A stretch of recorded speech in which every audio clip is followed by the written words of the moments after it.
வணக்கம் நண்பர்களே, மற்றொரு கலந்துரையாடலில் இணைந்து கொள்கின்றோம். இன்று வழமைக்கு மாறாக தேசம் துறை தொடர்பான பல்வேறு விமர்சனங்கள் இருக்கின்றன. வழமையாக நாங்கள் விமர்சனங்களை முன்வைத்து கேள்விகளை தொடுத்து வந்தோம். இன்றைக்கு வழமைக்கு மாறாக தேசம் துறை தொடர்பாக இருக்கிற விமர்சனங்கள் தொடர்பில் என்னை அதனுடைய ஆசிரியராக கேள்வி எழுப்புவதற்காக நம்மோடு இணைந்து கொள்கின்றார். உங்களுக்கு நன்கு அறிமுகமான தமிழ் விடுதலை புலிகளின் முன்னாள் புலனாய்வுத்துறை பொறுப்பாளர், வேர்கள் அமைப்பின் உறுப்பினர் மற்றும் அரசியல் ஆய்வாளர் முல்லைமதி அவர்கள். வணக்கம் முல்லைமதி. வணக்கம் ஜெயபாலன். வணக்கம் உறவுகளே. இன்றைய நிகழ்ச்சி ஏற்கனவே ஜெயபாலன் அவர்கள் கூறியது போல கொஞ்சம் வித்தியாசமானதாக அமைக்கப்பட்டிருக்கின்றது. ஏனென்றால் கடந்த காலத்தில் தேசம் திரையில் சென்று பல்வேறு நேர்காணல்களை நான் வழங்கியிருந்தேன்.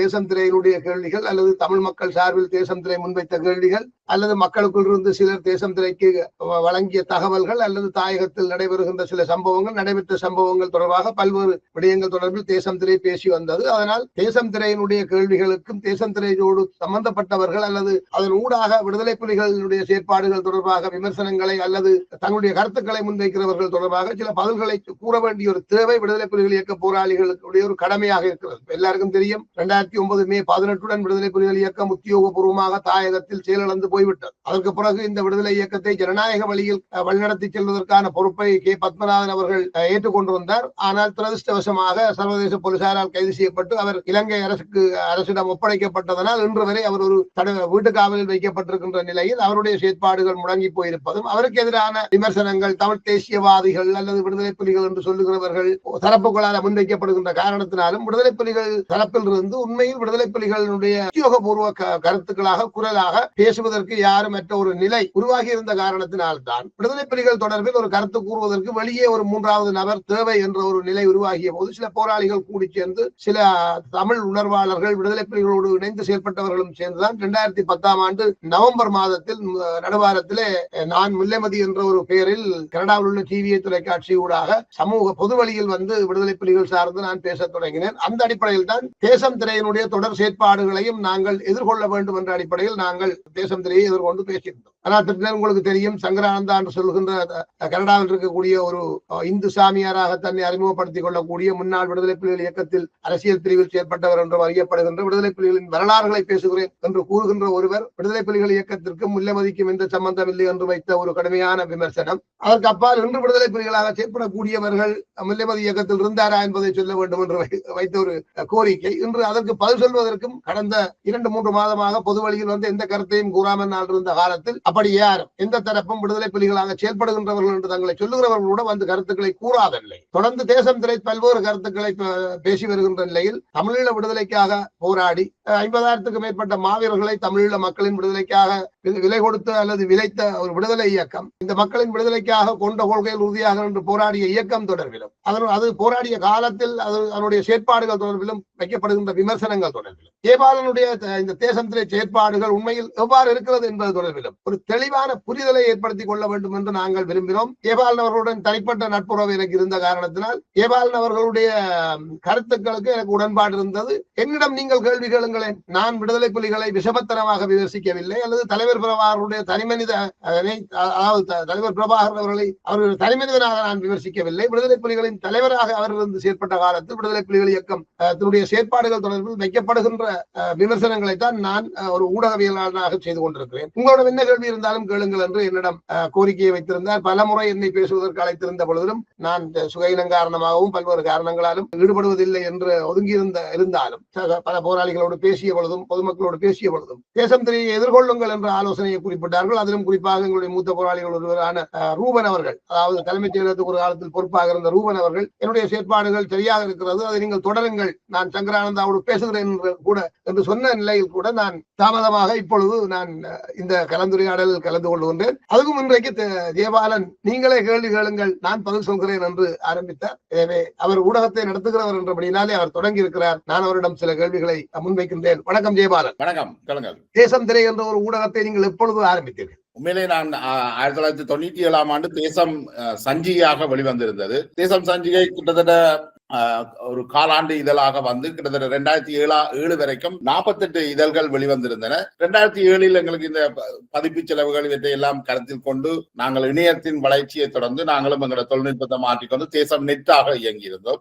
தேசம் நெட் வந்து கடந்த ஆண்டு வரை தேசம் நெட் ஒரு இணைய சஞ்சிகையாக செய்திகளை வெளியிட்டு வந்தோம். அதுக்கு பிறகு இந்த யூடியூப் அது மற்றொரு தொழில்நுட்ப மாற்றம் ஏற்பட்டது. அதைத் தொடர்ந்து நாங்கள் இந்த யூடியூப் சேனலுக்குள்ள வந்திருக்கிறோம். சோ சுருக்கமாக சொன்னால் எங்களுடைய நோக்கம் என்னென்று சொன்னால் மக்களுக்கு வந்து தகவல்களை வெளிப்படையாக கொண்டு வர வேண்டும் என்றது முதலாவது நோக்கம். நடுநிலைத்தன்மை இருக்கா இல்லையா என்றால் இருக்கென்றும் வாதாடலாம், இல்லை என்றும் வாதாடலாம். நடுநிலைமையா இருக்கிறதே ஒரு போலி என்றும் சொல்லலாம். நாங்கள் என்ன செய்யறோம் என்றால் மக்களுக்கு வந்து தகவல்களை நடுநிலையா கொடுக்க பார்க்கிறோம். பக்கம் சாராது நின்று தகவல்களை கொடுக்க பார்க்கிறோம். ஆனால் ஒடுக்கப்பட்ட மக்களோட பக்கத்துலதான் எங்களுடைய விருப்புகள் எல்லாம் அந்த மக்கள் சார்ந்ததா தான் இருக்கும். அது ஒரு உண்மையான ஊடக செயற்பாடு என்பது சமூகத்தை பிரதிபலிப்பதாக இருக்க வேண்டும் என்பதுதான் ஊடகங்களுடைய தாரக மந்திரமாக இருக்கின்றது. ஆனால் தேசம் திரையினுடைய செயற்பாடுகளை பொறுத்தவரையில் விடுதலை புலிகள் இயக்கத்தை விமர்சிக்கின்ற வகையில் விடுதலை புலிகள் இயக்கத்தின் தலைவரை பாசிசவா செயற்பாட்டாளர் என்று விமர்சிக்கின்ற வகையில் தமிழினத்தை பேரழிவுக்கு தள்ளியவர் என்ற அடிப்படையில் தொடர்ந்து விமர்சனங்களை முன்வைத்து வருவதாகவும் விடுதலை புலிகள் இயக்கத்தின் செயற்பாடுகளில் நல்ல பக்கங்களை தேசம் திரை பேசுவதில்லை என்றும் உரிமைக்காக போராடி கொண்டிருந்த விடுதலை புலிகள் இயக்கம் ஒரு நிழல் அரசாங்கத்தை உருவாக்கி இயக்கி கொண்டிருந்தார்கள் என்றும் உரிமைக்காக போராடிய காலத்திலேயே செஞ்சோலை பழமுதிர்ச்சோலை போன்ற தொண்டு நிறுவனங்களை உருவாக்கி பிச்சைக்காரர்களற்ற ஒரு தேசத்தை உலகுக்கு அறிமுகப்படுத்திய ஒரு விடுதலை போராட்ட இயக்கம் என்ற அடிப்படையில் இந்த நல்ல விடயங்களை எல்லாம் பேசாமல் தேசம் திரை விமர்சனங்களை மட்டும் ஏன் விடுதலை புலிகளை நோக்கி வைக்கிறது என்று பலர் கேள்வி எழுப்புகின்றார்கள். அந்த கேள்விகள் தான் முல்லைமதி போன்றவர்கள் விடுதலை புலிகள் இயக்கத்தில் ஒரு சிரேஷ்ட போராளிகளாக இருந்த முல்லைமதி போன்றவர்கள் தேசம் திரையில் சென்று பேசுவது ஒரு சரியான செயற்பாடு இல்லை என்ற விமர்சனம் வைக்கப்படுகின்றது. அதை பற்றி உங்களுடைய கருத்து? இப்ப முல்லைமதி, நீங்கள் உங்களோட நாட்டில் கனடாவில் இருந்த ஒரு தொலைக்காட்சியை நீங்கள் ஓன் பண்ணினீங்கள் என்றால் அதுல வார செய்தி அங்க கனடியன் அரசாங்கம் மக்களுக்கு என்னென்ன எல்லாம் செய்திருக்குது அல்லது அமெரிக்க அரசாங்கம் என்னென்ன எல்லாம் செய்திருக்கு பட்டியல் போட்டு செய்தி தொகுக்கிறீங்க. எப்பவும் செய்திகளை பொறுத்த அளவுல செய்திகள் வந்து ஒரு நெகட்டிவான செய்திகள் தான் பெரும்பாலும் வரும். அது எந்த மொழியில எந்த நாட்டில இருந்து ஒரு ஊடகம் வந்தாலும் அது அவ்வாறுதான் இருக்கும். ஏன்னா செய்தி ஊடகங்களுடைய தன்மை என்றது அதுதான். அவர்கள் வந்து அங்கு நடக்கக்கூடிய விடயங்கள், நாங்கள் எங்களுடைய செய்தி ஊடகங்கள்ல ஒரே புத்தக வெளியீடு நடந்தது, அங்க அவர் வந்து இது கொடுத்தார் இந்த பரிசு கொடுத்தார்கள் என்றெல்லாம் போட்டால் அது அந்த செய்தி ஊடகம் ஒன்று இயங்கியலாது. அடுத்தது வந்து செய்தி ஊடகத்தின் நோக்கமும் அது அல்ல. செய்திகளை மக்களுக்கு வந்து தகவல்களை கிடைக்க செய்கிறது. இப்ப எங்களுக்குள்ள பிரச்சனை என்னன்னா, நீங்கள் வைக்கிற உங்களை போன்றவர்கள் வைக்கிற முக்கியமான விமர்சனம் என்னன்னா, தேசம் நெட் இப்படி செய்யுது. தேசம் நெட் விடுதலை புலிகள் என்ற விமர்சனங்களை மட்டும்தான் வைக்குது. ஆனா உண்மையா தேசம் நெட் அப்படி செய்யல. தேசம் நெட் பல்வேறு தரப்பினருடைய விமர்சனங்களையும் கொண்டு வருது. ஆனால் என்ன நடக்குது என்றால், பெரும்பாலான ஊடகங்கள், தமிழ் தரப்பில் இருக்கிற பெரும்பாலான ஊடகங்கள் விடுதலை புலிகளுக்கு சார்புடைய ஒரு ஊடகமாக இருக்கிறதால நாங்கள் அதை விமர்சன கண்ணோட்டத்தோட பார்க்கிறது அவர்கள் விடுதலை புலிகளுக்கு எதிரான ஊடகம் என்று பார்க்கிறார்கள். உங்களுடைய கூற்றின்படி நீங்கள் விடுதலை புலிகளை அதாவது விஷமத்தனமாக விமர்சிக்கவில்லை. விடுதலை புலிகள் இயக்கத்தினுடைய போராட்ட காலத்தில் நடைபெற்ற சம்பவங்கள் தொடர்பில் உங்களுக்கும் உங்களை போன்றவர்களுக்கு இருக்கின்ற கேள்விகளை அல்லது எழுகின்ற கேள்விகளை அல்லது உங்களுக்கு கிடைக்கின்ற தகவல்களை அடிப்படையாக கொண்டு பேசுகிறீர்கள். நிச்சயமா நாங்கள் என்ன பார்க்கிறோம்னா, மக்களுக்கு பல விஷயங்கள் மறைக்கப்பட்டிருக்கு. அந்த விஷயங்களை வந்து நாங்கள் ஒரு விமர்சன பார்வையோட வைக்கிறோம். அதுதான் ஒரு ஊடகத்தின் கடமை என்று நான் நினைக்கிறேன். இப்ப எல்லாரும் வந்து ஒரே ஒரு ஊடகம் இப்படித்தான் இயங்க வேண்டும் என்று சொல்லி வெளியில இருந்து அழுத்தங்கள் வரையிலாது. நாங்கள் என்ன ஊடக சுதந்திரம் ஒன்று இருக்குத்தானே. இப்ப இல்ல பல்வேறு ஒரு குறிப்பிட்ட காலம் வந்து விடுதலை புலிகள் கட்டுப்பாட்டுல இருக்கைக்குள்ள அந்த சுதந்திரம் மறக்கப்பட்டிருந்தது. அது உங்கள் எல்லாருக்கும் நீங்கள் எல்லாருமே ஏற்றுக்கொண்ட ஒரு விஷயம். ஏனென்றால் அந்த நேரம் ஒரு விடுதலை போராட்டம் ஒன்று நடந்தது. அதுக்காக தகவல்கள் வெளியில போகக்கூடாதுன்றதுக்காகவோ அல்லது எதிர்நிலையை காட்டக்கூடாதுன்றதுக்காக அப்படி ஒன்று இருந்திருக்கலாம். ஆனா இன்றைக்கு அந்த நிலைமை போய் இன்றைக்கு ஒரு ஜனநாயக சூழல் ஒன்று இருக்குது. அப்ப இந்த சூழல்ல வந்து கடந்த காலங்கள்ல நடந்த தவறுகளை வந்து பாக்குறது வந்து விலை முக்கியம். ஏன்னா அந்த கடந்த கால தவறுகளை பாக்குறதன் மூலமாக இதே தவறுகள் எதிர்காலத்துல நாங்கள் விடக்கூடாது. இப்ப நாங்கள் வந்து அண்மையில ஒரு ஆய்வு ஒன்று செய்திருக்கிறோம். பலஸ்தீனத்துல இன்றைக்கு காசாவில நடந்து கொண்டிருக்கிற இந்த சமாதான ஒப்பந்தம் அல்லது இந்த போர் நிறுத்தத்தை பற்றி நாங்கள் 1987 இலங்கை இந்திய ஒப்பந்தத்தையும் ஒப்பிட்டு நோக்குறோம். அப்ப நாங்க என்ன பாக்குறோம்னா, கடந்த ஏன் அங்க அப்படி நடந்திருக்குது, ஏன் எங்களுக்கு இப்படி நடக்க இல்லை. அப்ப இந்த விமர்சன பார்வை இல்லாமல் நாங்கள் அடுத்த கட்டத்துக்கு நகர இல்லாதன்னு நான் நினைக்கிறேன். உங்களுடைய விமர்சனம் ஈழத்தமிழினத்துக்கு நல்ல எதிர்காலத்தை கொண்டு வர வேண்டும் என்ற அடிப்படையில் இருக்கிறதா, அல்லது புலிகளை விமர்சிக்க வேண்டிய தேவை இருக்கிறது என்ற அடிப்படையில் இருக்கிறதா? என்ன பிரச்சனை என்றால், இப்ப நீங்கள் துணுக்காயில் விடுதலை புலிகள் இயக்கம் ஒரு சிறை வைத்திருந்தது. அந்த சிறையில் பலர் தடுத்து வைக்கப்பட்டிருந்தார்கள், விசாரிக்கப்பட்டார்கள்.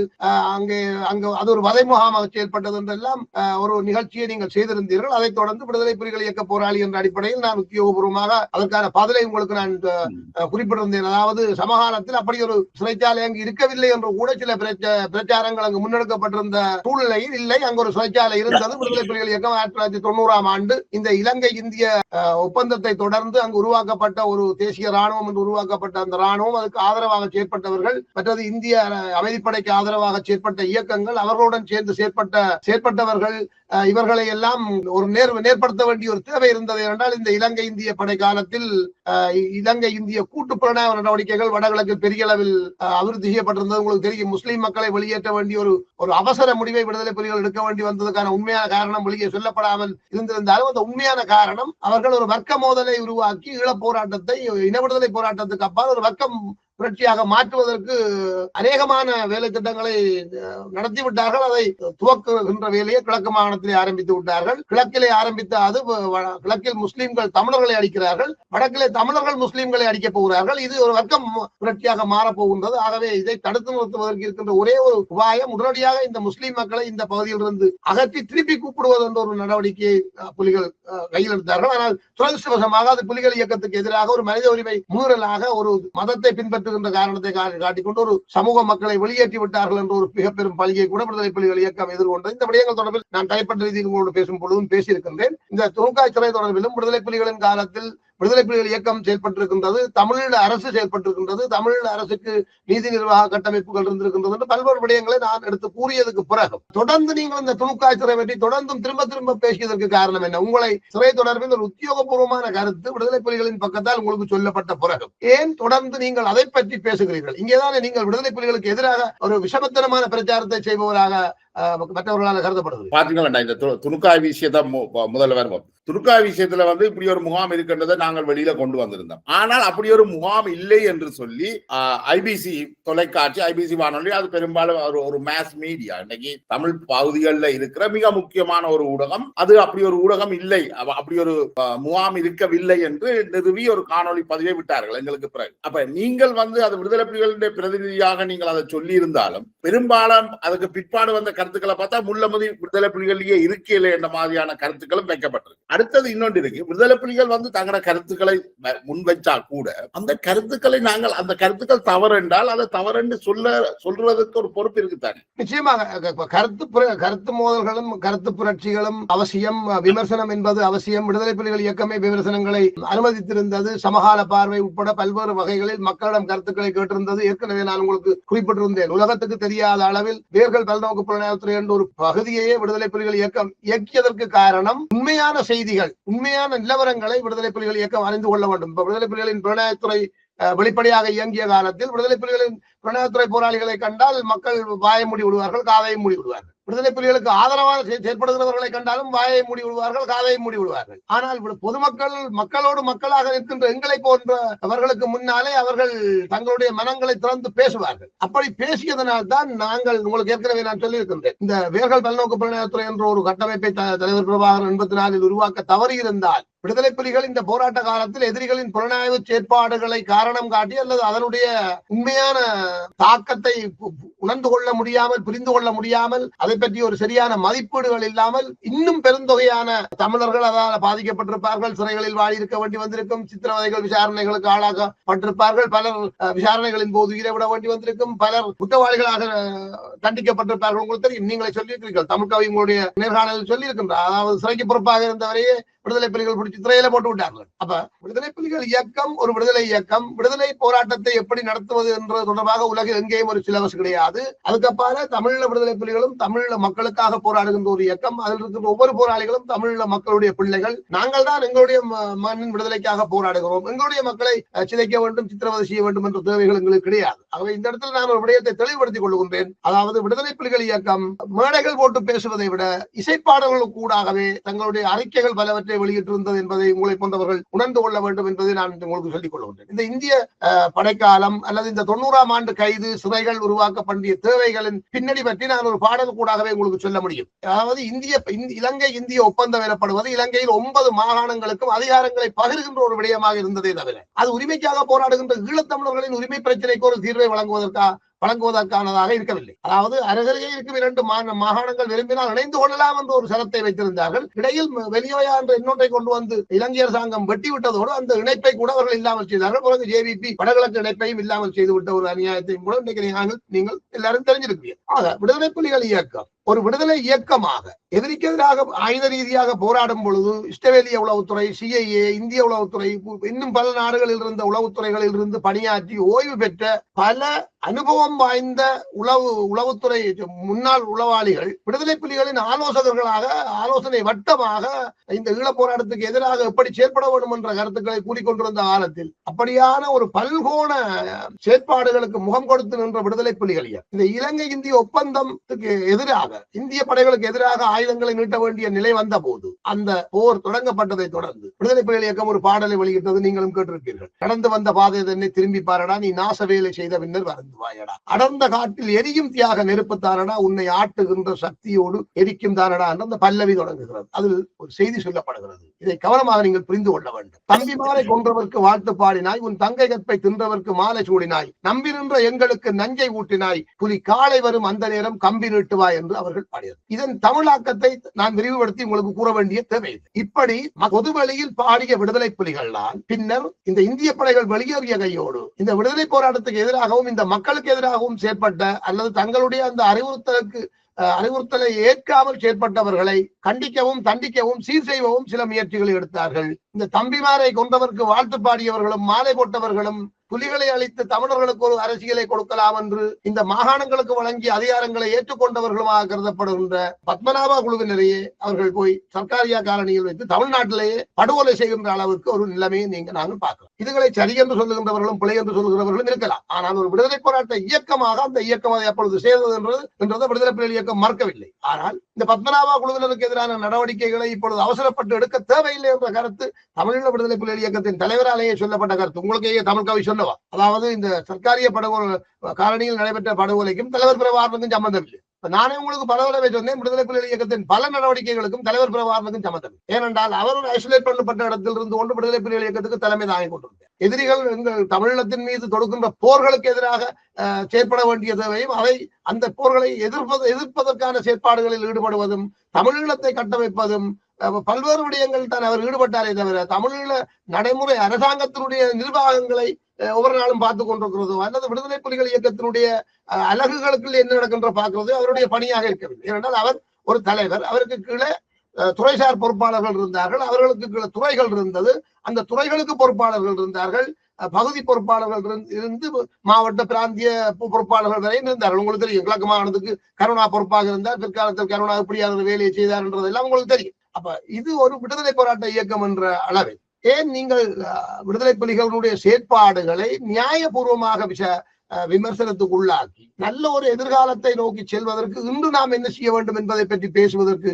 மாறாக விடுதலை புலிகளை ஒரு குற்ற கூண்டில் நிறுத்தி இந்த விடுதலை போராட்டத்தையே ஒரு தவறானதாக சித்தரிப்பதற்கு முற்படுகிறீர்கள் என்று வைக்கப்படுகின்ற விமர்சனங்கள், கேள்விகளுக்கு நீங்கள் என்ன பதில் சொல்ல விரும்புகிறீர்கள்? இப்ப நாங்கள் இந்த விடுதலை போராட்டத்தை பார்த்தோம்னா 70கள் நடுப்பகுதியில இந்த தமிழ் மக்களுடைய உரிமைக்கான போராட்டம் துவங்குது. அதுக்கு பின்னுக்கு ஒரு அரசியல் இருக்குது. ஏன்னா அந்த காலகட்டத்துல தமிழரசு கட்சி, தமிழ் காங்கிரஸ் ஆகிய கட்சிகள் தேர்தலில் தோல்வியடையினம். அப்ப அவைக்கு ஒரு மாற்று ஸ்ட்ராட்டஜி ஒன்று, திட்டம் ஒன்று தேவைப்படுது. அதுல இருந்துதான் இந்த தமிழீழ கொள்கை, தமிழீழம் என்ற கோஷம் எழும்புது. அதே நேரம் நாங்கள் புவியியல பார்த்தோம் என்று சொன்னால் 2 துருவங்களாக, அமெரிக்காவும் ரஷ்யாவும் 2 துருவங்களாக இருக்குது. பனிப்போர் நடந்து கொண்டிருக்குது.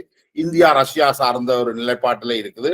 இந்த பின்னணியில இருந்துதான் இந்த தமிழீழ இந்த கோரிக்கையும் எழும்புது. அதுக்கு பிறகு இலங்கையில வந்து திறந்த பொருளாதார கொள்கை வருகின்ற பொழுது ஜே.ஆர். ஜெயவர்தனா தலைமையில அவர்கள் ஒரு அமெரிக்க சார்பான அணியை எடுக்க, இவர்களுக்கு ஜே.ஆர். ஜெயவர்தனாவுக்கு பாடம் படிப்பதற்காக இந்தியா ஒரு அரசியல் நிலைப்பாட்டை எடுக்குது. அதுலதான் இந்த தமிழ் இளைஞர்களுக்கு ஆயுதங்கள் வழங்குகிறார். அந்த ஆயுதங்கள் வழங்கப்படுகின்ற பொழுது கூட அவர்களுக்கு சொல்லப்படுது, உங்களுக்கு தனி ஈழம் தருவராது, ஆனால் உங்களுக்கான ஒரு நான் குறிப்பிட விரும்புகிறேன் ஜெயபாலன். அதாவது அதில் ஒரு தவறான கருத்து இன்று வரை வலுவான கருத்தாக இருக்கின்றது. இந்தியா தவறான முடிவெடுத்தது என்பது ஒரு தவறான கருத்தாகும். அது சார்ந்து எனக்கு தெரிந்த ஒரு உண்மையை நான் உங்களுக்கு சொல்லுகின்றேன். 83 ஜூலை படுகொலை, அதாவது இந்த திருநெல்வேலி தாக்குதலை தொடர்ந்து ஜெயவர்தனா அரசு தமிழர்களை வகை தொகையின்றி தென்னிலங்கையில், அதாவது கொழும்பு தென்னிலங்கை பகுதியில் படுகொலை செய்ய தொடங்குகிறார்கள். இந்த படுகொலை ஒரு இனப்படுகொலைக்கு சமமானது என்பதை இந்தியா உணர்ந்து கொள்ளுகிறது. ஏற்கனவே ஆயுதமேந்திய விடுதலை புலிகள் இயக்கமும் ஏனைய இயக்கங்களும் களத்தில் இருக்கின்ற சூழ்நிலையில் இந்தியாவை தவிர்ந்த வேறொரு நாடு இந்த போராட்டத்துக்கு ஆதரவு அளிக்குமாக இருந்தால் அது பிராந்தியத்தில் வல்லரசாக இருக்கக்கூடிய இந்தியாவுக்கு பிரச்சனை ஏற்படுத்தும். 2வது, இந்தியாவின் உள்நாட்டு பாதுகாப்புக்கு பிரச்சனைகளை ஏற்படுத்தும் என்ற காரணத்தினாலும் தமிழ்நாட்டுக்கும் இந்திய மத்திய அரசுக்கும் இருந்த உறவுகள், அதாவது காமராஜருக்கு முந்தியவர்கள், பிந்தியவர்கள், அப்போது இந்திய பாதுகாப்பு அமைச்சராக இருந்தவர் நான் நினைக்கிறேன் ஆர். வெங்கட்ராமனா இருக்க வேண்டும். இவர்கள் எல்லாம் தமிழர்கள், அதாவது தமிழ் பேசும் பிராமணர்களாகவோ அல்லது ஏனைய மதங்களை பின்பற்றுகிறவர்களாகவோ இருக்கலாம். அவர்கள் தமிழர்கள். அந்த அடிப்படையில் அவர்கள் ஒரு இந்திய தேசியவாதிகளாக இருந்ததும், இந்திய விடுதலை போராட்டத்தில் தமிழர்களுடைய பங்கு பெரிய அளவில் இருந்ததும், பாரதி உட்பட எல்லோரும் இந்திய தேசிய விடுதலையை வலியுறுத்தியதும், சிங்களத்தீவிற்கு ஒரு பாலம் அமைப்போம் என்று பாரதி எழுதிய பாடலை இப்பொழுது சிங்களத்தீவு என்பதை பாரதியை ஒத்துக்கொண்டிருந்தார் என்று கூறுவதும், ஆனால் அந்த பாடல் சிங்கள தீவிற்கு ஒரு பாலம் அமைப்போம், சேதுவை இடைநிறுத்தி வழி சமைப்போம் என்று பாரதி பாடியது இலங்கை தமிழர்களின் தேசம்தான். அங்கே சிங்களவர்கள் இப்பொழுது பெரும்பான்மையாக வந்து கொண்டிருப்பதனால் தமிழர்களை அவர்கள் அடிமைப்படுத்துகிறார்கள். இதை இந்தியா வேடிக்கை பார்க்க கூடாது, தமிழகம் வேடிக்கை பார்க்க முடியாது, தமிழர்கள் இதை வேடிக்கை பார்க்க முடியாது. ஆகவே நாங்கள் சேதுவை இடைநிறுத்தி ஒரு வழி சமைத்து நாங்கள் தமிழ்நாட்டோடு வடகிழக்கை இணைத்து அவர் அகண்ட தமிழகத்தை உருவாக்க வேண்டும் என்ற சித்தாந்தத்தை அவர் பாடினார் என்றெல்லாம் கருத்து சொல்லுகிறார். நான் என்ன சொல்றேன் என்றால், இந்த உரிமை போராட்டத்தை தெளிவாக புரிந்து கொள்ள தவறுவதுதான் என்னை பொறுத்தவரையில் இந்த உரிமை போராட்ட காலத்தில் கொடுக்கப்பட்ட பெரு விலைகள் கொச்சைப்படுத்தப்படுகிறது என்று எனக்கு தோன்றுகிறது.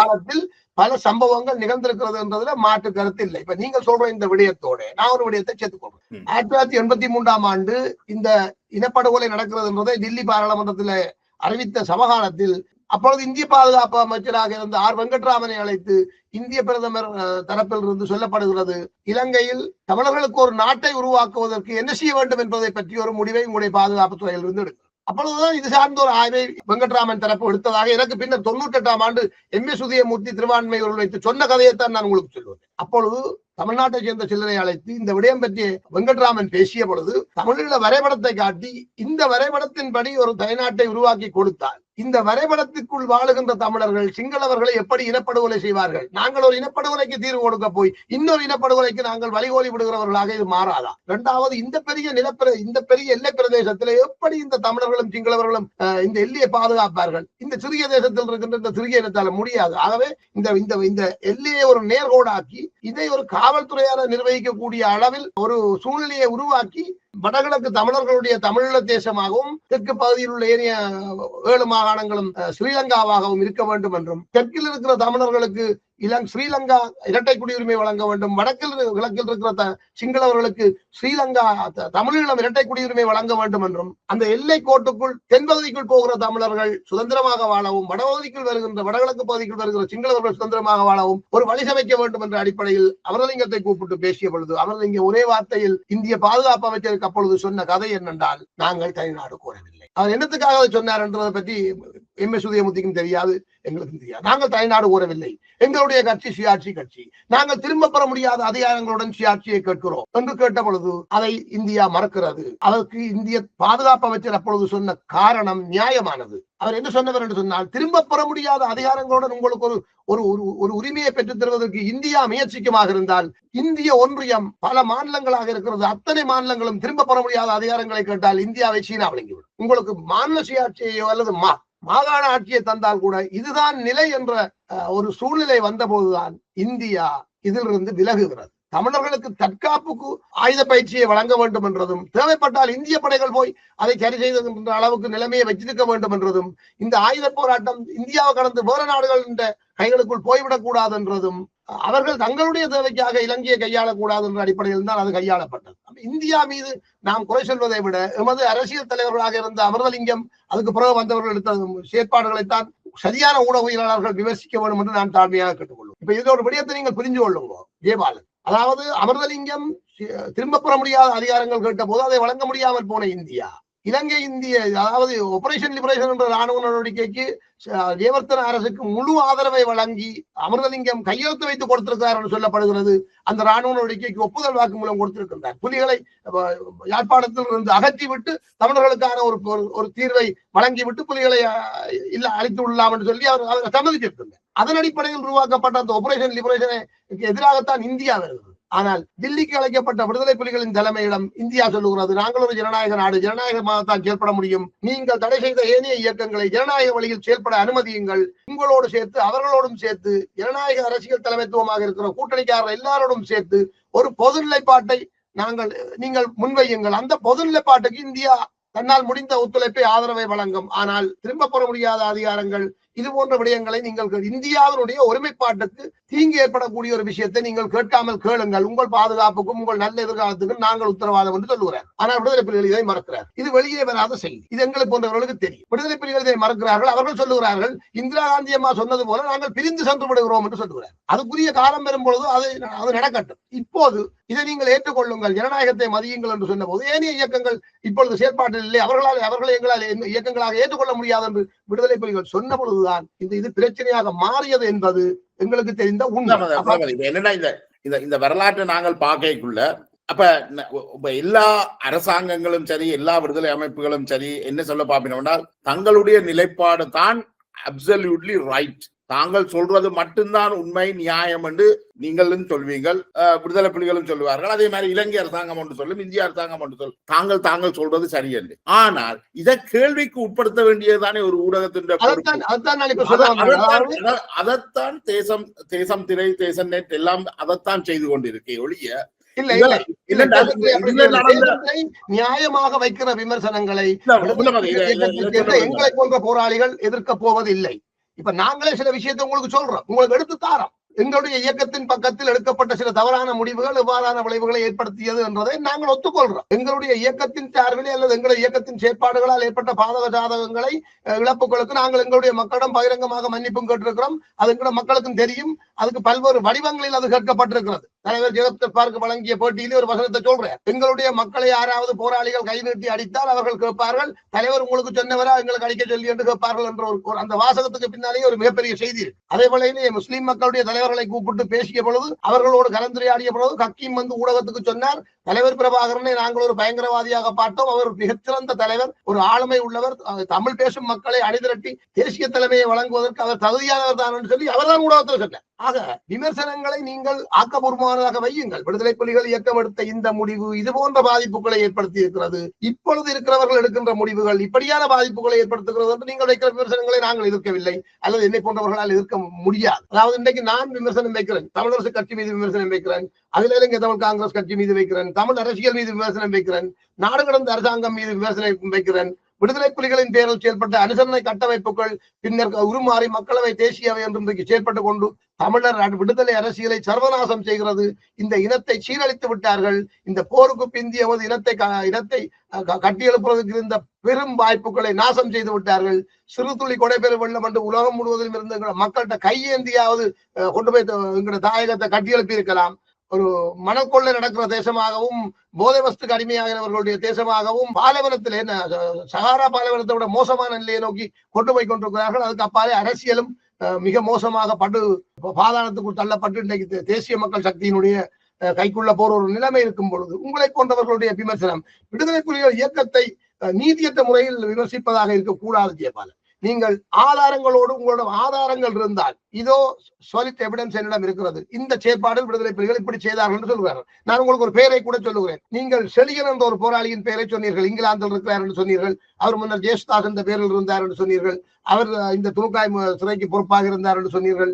அவர் ஏதோ செய்தார் என்றெல்லாம் சொன்னீர்கள். நான் அறிந்த அளவில் செலியன் நீங்கள் சொல்லுகிற காலத்தில் ஒரு இளநிலை போராளியாக இருந்தார். 90ஆம் ஆண்டு கால பகுதியில் செல்லியன் ஒரு இளநிலை போராளியாக இருந்தார். அவர் 98ஆம் ஆண்டு தமிழீழத்தை விட்டு சில வேலைகளுக்காக வெளியே அனுப்பப்பட்டார். அது எனக்கும் தெரியும். அப்படி அனுப்பப்பட்டவர் மிக குறுகிய காலத்துக்குள்ளேயே அவர் இயக்கத்தை விட்டு விலகி விட்டார் என்று எங்களுக்கு சொல்லப்பட்டது. விடுதலை புலிகள் இயக்கத்தில் அவர் தொடர்ந்து இருந்தாரா இருக்கிறாரா எனக்கு தெரியாது. ஆனால் நீங்கள் சொல்வது போல இந்த சிறைப்படுகொலைகளிலோ அல்ல இந்த சிறையில் நடந்த அசம்பாவிதங்களிலோ அவர் நேரடியாக சம்பந்தப்பட்டாரா என்றது எனக்கு தெரியாது. நான் சில போராளிகளை கேட்ட பொழுது அவனுங்களாப்பா சின்ன படியானவன், அவனுங்களாப்பா எல்லாம் சம்பந்தப்பட்டவன், இந்த தேவையில்லாம காட்சி கொண்டிருக்கலாம் சொல்லுகிறார். கேள்வி செவியை ஊரை கெடுத்தான் என்பது போல தேசம் திரை விடுதலை புலிகளுடைய வரலாற்றை சிதைக்கிறதா என்ற கேள்வி இருக்குது அல்லவா? இதை பற்றி நீங்க என்ன சொல்ல? இல்ல இப்ப என்னென்றால் ஒட்டுமொத்தமாகத்தானே நாங்க பார்க்கலாம். இப்ப துணுக்கா ஒரு முகாம் இருந்தது, அதுல பலர் கொல்லப்பட்டிருக்கிறார்கள். இப்ப நாங்கள் யாரும் இப்ப எங்களுடைய நோக்கம் இந்த துணுக்காய் முகாமோட சம்பந்தப்பட்டவர்களை கொண்டு நீதிமன்றத்தில் நிறுத்தி தண்டனை பெற்றுக் கொடுக்கிறதும் அல்ல. எங்களுடைய நோக்கம் என்னென்றால் அங்கு இறந்தவர்கள் எல்லாரையும் நீங்கள் ஒட்டுமொத்தமாக துரோகி என்று முத்திரை குத்துறது மிக மோசமானது. ஏனென்றால் விடுதலை புலிகள் சில தண்டனைகளை வழங்கி இருக்கிறார்கள். ஆனால் விடுதலை புலிகள்கிட்ட அந்த டியூ ப்ரோசஸ் இருக்கே இல்லை. அது அவர்களால அந்த நேரம் அதை செய்திருக்க இயலாது. அந்த அடிப்படையில குத்துறது மிக மோசமானது இல்லை. என்னால் என்னால் அங்கு இறந்தவர்களும் மனிதர்கள். என்னால் எனக்கு தெரிய பலர் வெளிநாடுகளுக்கு செல்ல காத்திருந்தவர்கள் எல்லாம் கொழும்புல இருந்து கொண்டு வரப்பட்டிருக்கிறார்கள். அவ்வாறு கன பேர் என்னோட தொலைபேசியில எல்லாம் கதைச்சிருக்கிறார்கள். அவர்கள் இன்றும் அச்சத்துல வாழ்கிறார்கள். தாங்கள் வெளியில இந்த சாட்சியங்களை வழங்குறதுக்கு அச்சத்துல வாழ்கிறார்கள். இங்கே என்ன நோக்கம் என்றா முள்ளமதி, இந்த முகாம் விடுதலை புலிகள் இருந்தது, அந்த படுகொலைகள் நடந்தது, இதற்காக மனம் வருந்துகிறோம், இவ்வாறான செயல்கள் தவறானவை என்று சொல்லணும். ஆனா என்ன நடக்குதுன்னா, நீங்கள் கூட இவ்வாறான படுகொலைகள் நாங்கள் எல்லாம் விசாரிச்சுதான் எல்லாருக்கும் தண்டனை கொடுத்தாங்க, அவன் துரோகிகள் தான், அவன் சுட்டுக் கொல்லப்படணும் என்று அந்த சொல்றோம். அதைத்தான் நாங்கள் மிக கடுமையாக எதிர்க்கிறோம். இந்த மனநிலை எதிர்காலத்துல நீங்கள் ஒரு ஜனநாயக அரசியலை முன்னெடுக்கிறதுக்கு இந்த மனநிலையில உள்ளவர்கள் அந்த அரசியல்ல ஈடுபட இயலாது என்றதுதான் என்னுடைய பார்வை. உங்களுடைய அந்த வாதத்தை அப்படியே வைத்துக் கொண்டு நானும் உங்களோட ஒரு சில விடயங்களில் நான் உடன்படுகின்றேன். நெடுங்கணியை சேர்ந்த ஒரு சகோதரன் பிரான்சில் இருப்பதாக அவர் சொன்னார். அவர் தன்னுடைய தந்தையை புலிகள் அழைத்து சென்றதாகவும் 90ஆம் ஆண்டு அவர் திரும்ப வீட்டுக்கு வரவில்லை என்றும் பின்னர் நீண்ட காலத்துக்கு பின்னர் தான் தங்களுக்கு அதை பற்றி விடுதலை புலிகள் இயக்கம் சொன்னதாகவும் தான் விசாரித்த அறிந்த அளவில் அவர் துணுக்காயில் விசாரணையின் போது உயிரை விட்டு விட்டதாகவும் ஒரு கருத்து எனக்கு சொன்னார். வேறு பலரும் அந்த காணொலியை பார்த்த பிறகு என்னோட அழைத்து கழிச்சிருக்கிறார்கள். நான் அவர்கள் எல்லோருக்கும் ஒரு விடயத்தை தான் நான் சொன்னேன் என்று சொன்னால், விடுதலை புலிகள் இயக்கத்தில் இணைந்து செயற்பட்ட ஒவ்வொரு போராளியும் தமிழீழ மக்களின் விடுதலைக்காகத்தான் நாங்கள் எங்களை இணைத்து போராடினாங்க. எங்களுடைய மக்களை வதைக்கணுமோ துன்புறுத்தணுமோ கொல்லணுமோ என்ற மோட்டிவேஷன் எங்களுக்கு கிடையாது. நான் ஒரு பெரிய உதாரணத்தை உங்களுக்கு சொல்லக்கூடியதாக இருக்கும். என்னுடைய ஊர் மக்கள், அதாவது கச்சிலமடு மக்கள், என்னுடைய பிரதேச மக்கள் 36 மணி நேரம் இந்திய படைகளின் துப்பாக்கிகளுக்கு முன்னாலே எந்த நேரத்திலும் என்ன நடக்கலாம் என்ற அந்த ஆபத்துக்கு முன்னாலே விடுதலை புலிகள் இயக்கத்தைச் சேர்ந்த ஒரு போராளி என்னுடைய பெயரை சொல்லி இவர் இதுக்கு இருக்கிறார் என்று சொல்லி சொன்ன போது அவர்களுக்கு என்ன 100% தெரிந்தும் அவர்கள் இந்திய படைகளிடம் என்னை காட்டிக் கொடுக்காமல் இருந்தார்கள். நான் அவர்கள் அதுக்கு கைமாறாக நான் இந்திய படைகளிடம் அவர்கள் என்னை கைது செய்தால் சிறைக்கு போகலாம் என்று முடிவெடுத்தேன். நான் சிறைக்கும் சென்று வந்தேன். தனி ஒரு ஆளாக நான் இதை செய்தேன். என்னுடைய அனுபவத்தை வைத்து நான் பார்க்கும் பொழுதும் விடுதலை புலிகள் எழுதிய ஒரு பாடல் இருக்கிறது. அடைக்கலம் தந்த வீடுகளை போய் வருகிறோம் நன்றி, நெஞ்சை அடைக்கும் துயர் சுமந்து செல்கிறோம் உங்கள் அன்புக்கு புலிகள் நன்றி. அதாவது 2 பக்கங்கள் எல்லாத்துக்கும் இருக்குது ஜெயபாலன். அதாவது விடுதலை புலிகள் இயக்கம் செய்த விடுதலை புலிகள் இயக்கத்தின் பேரில் நடந்த சில தவறான அல்லது குற்றமாக கருதக்கூடிய சம்பவங்கள் தொடர்பில் எனக்கெல்லாம் எல்லாம் எனக்கு தெரியாது. விடுதலை புலிகள் இந்த சிறை சார்ந்த விடயங்கள் எல்லாம் எங்களுக்கு தெரியாது. எங்களுடைய வேலையை தான் நாங்கள் பார்ப்போமே தவிர எனக்கு தெரியாது. இப்ப என்னோடு செயற்பட்ட ஒருவர் துணுக்காய் சிறையில் இருந்த காரணத்தினாலதான் எனக்கு தெரியும் உண்மையில துணுக்கால இந்த டவர் முகாம் என்ற சிறை இருந்ததும் எனக்கு தெரியும். ஏனென்றால் எனக்கு பணியாற்றியவர் விடுதலை புலிகள் பணியாற்றியால கைது செய்யப்பட்டு துணுக்காயில் அடைச்சு வைக்கப்பட்டிருந்தேன். பிறகு நாங்கள் அவரை மீட்டிருந்தோம். அப்பதான் எங்களுக்கு தெரியும் துணுக்காயில ஒரு சிறை இருக்கு. துணுக்கா ஒரு மூலைக்கு ஒரு சிறை கிடந்ததுக்கும் நாங்கள் வவுனியால் எங்கே நிற்கிற எங்களுக்கும் அது தெரியாது. இதுகளை நாங்கள் மறக்க இல்லை. அதனால துணுக்கால சிறை இருக்கேன் என்றதை நாங்கள்